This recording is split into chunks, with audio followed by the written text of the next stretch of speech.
morning, everyone. This is Jhet at thetaleofjhet.com and the founder of Dream Builder Academy. And today is a beautiful morning here in Rockwell, Philippines. I thought it Yes, it is Canada. Manila. In Manila. And here I am with Mr. Anthony Pangilinan. Good morning, Jhet.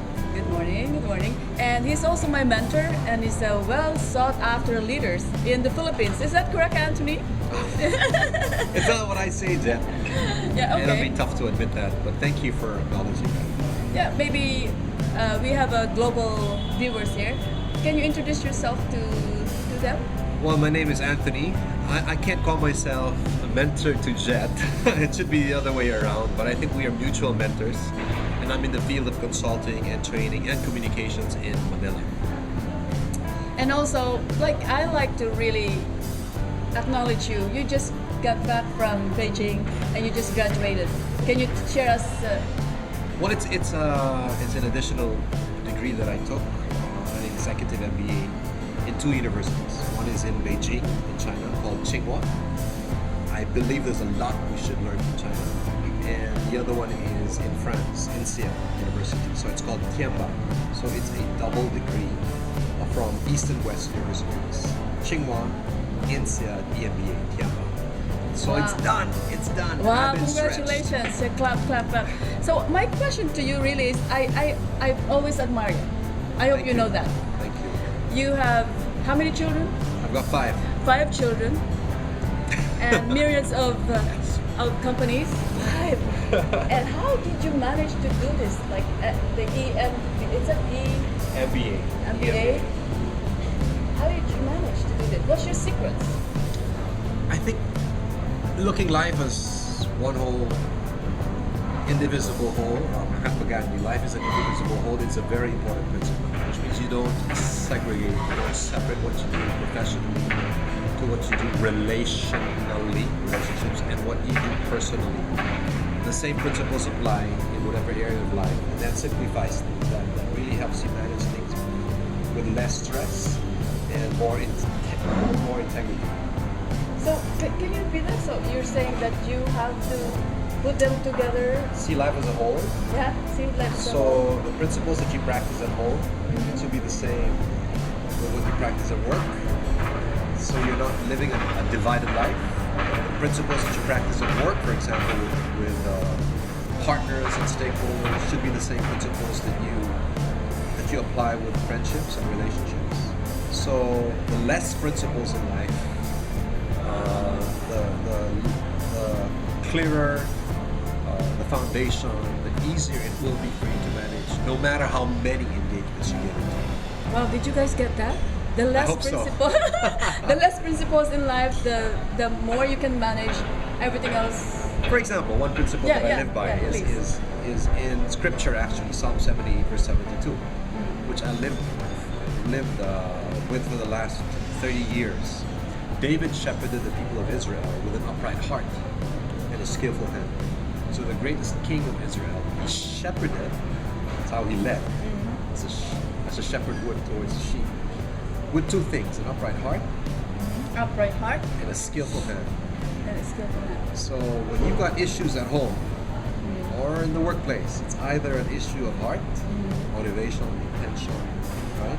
Inspiration, or it's an issue of hand, skillful hand, which means competency, upgrading of skills, stretching one's ability. So I've lived whatever area of my life looking at that verse in scripture. So every time I've got a challenge, is it an issue of heart or hand? And that simplifies things for me. Wow. So you've got it heart centered. That's how you It starts from the heart. From the heart, David yes. had an upright heart. So we must be willing to acknowledge when we've gone off track and perhaps thought of ourselves alone, and we've not been generous, and when we have forgotten the interests of those closest to us. These are heart issues. When you've forgotten the function behind the design, for example, form follows function. Form follows function. Right? Whatever form you come up with, you should never forget. It follows the function. What is the purpose behind it? What is the So that's a hard issue. I mean, that's a whole range of things we can look at. At the same time, you can't just be all hard.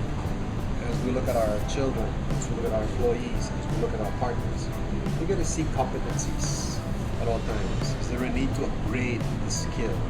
Is there a need to impart a new ability?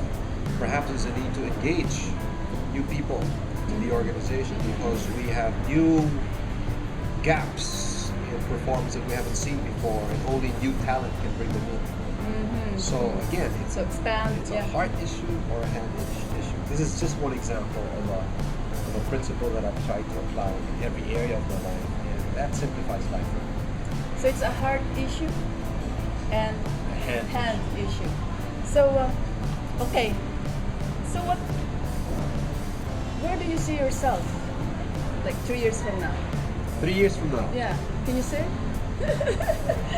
Oh, I hope to be kinder. Again, it's a heart and hand thing. I Heart and hand thing. hope to be kinder. I hope to be more available to my spouse. I think that's what she's looking forward to. I hope to be working less, like you. Yeah, right. Life of balance. Life of balance. And earning more, less active and more passive income. I think we have in our circle the same desires. I think so. Right? Yeah. Enjoying more and more and doing things less and less. Instead of doing more and more and enjoying them less and less.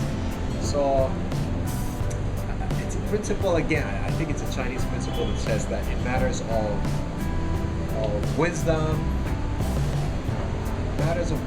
as we age, it's about less and less. Less things apply, less things are important, less things are necessary. In matters of knowledge, it's about more and more. Right? So more of this, learning more from this. So I think as I age 3 years from now, 4 or 5 years from now, I hope that, yes, I'll be learning so much more, but the principles, what is most important to me, people I cherish the most, will be less and less. I'll be more simplified as a person. So simplicity. Yes.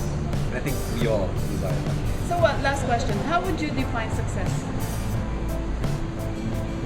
I like my mentor John Maxwell's definition. It's Redman. I was gonna ask you who were you? Yeah. Well, I have a few. Yes. One of them is Dr. John okay. Maxwell, Okay. Yeah. whom we've represented for a long time in this country.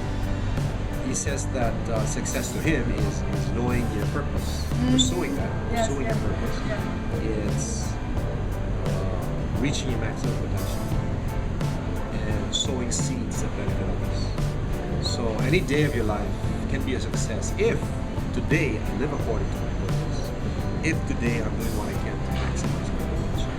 And if today I will sow a seed that will benefit somebody else. Others, yeah. Planting seed that will benefit others. So, ladies and gentlemen, that's the wisdom and nuggets from Anthony Pangilinan. And stay tuned. We'll give you more inspiration and knowledge. Bye. Bye.